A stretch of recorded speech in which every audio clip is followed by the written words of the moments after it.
C'est vrai qu'il faut que tu aies une assurance vie pour couvrir ton hypothèque? T'es pas obligé. Ça, c'est une affaire où est-ce que... Écoute, je l'ai vécu, moi, là, 12 ans. Quand j'ai bâti ma maison, j'étais auprès, puis je trouvais ça tellement bizarre parce que, tu sais, moi, dans ma job, je remplaçais les assurances hypothécaires qu'ils te proposent à la banque pour plusieurs raisons. C'est mieux d'avoir sa propre assurance vie privée pour le prix, la qualité du produit, puis qu'elle vous suit. Mais si on met ça de côté, quand la fille qui m'a fait mon hypothèque, je suis dans les services financiers depuis longtemps déjà quand je vais faire signer mon hypothèque, je me sentais comme obligé de là. C'était vraiment bizarre de la façon qu'elle était là. Mais là, c'est important, là, ton assurance hypothèque. Je disais, hey, je suis là-dedans, je vais m'en prendre mon assurance, je te remercie beaucoup.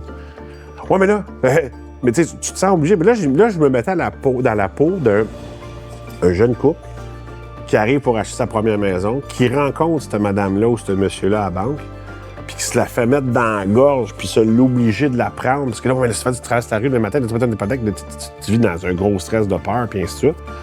Quoique je pense que c'est important d'en avoir une si on a des dettes, c'est pas une obligation. De très rares cas, ils vont l'obliger à des gens, puis c'est drôle parce que souvent, c'est quand les gens ont un mauvais crédit, ils vont souvent essayer d'exiger d'avoir une assurance vie. Mais c'est bizarre parce qu'il y a un mauvais crédit. S'il y a un mauvais crédit, c'est parce que la personne est cassée, elle a plus de difficultés financières. Puis pour protéger le risque, il va te charger encore plus cher, mais c'est contre-intuitif parce que cette personne-là n'a pas d'argent déjà, puis là, tu vas y charger plus cher au cas où que... Ça arrive des fois que l'assureur va l'exiger. Ça arrive dans certains cas, en affaires, dans des gros montants, ils vont exiger que l'emprunteur ait une assurance vie. Ça l'arrive, mais c'est pas dans la majorité des cas. Mais ils font comme si ce l'était pour la majorité des cas. C'est ça qui est plate.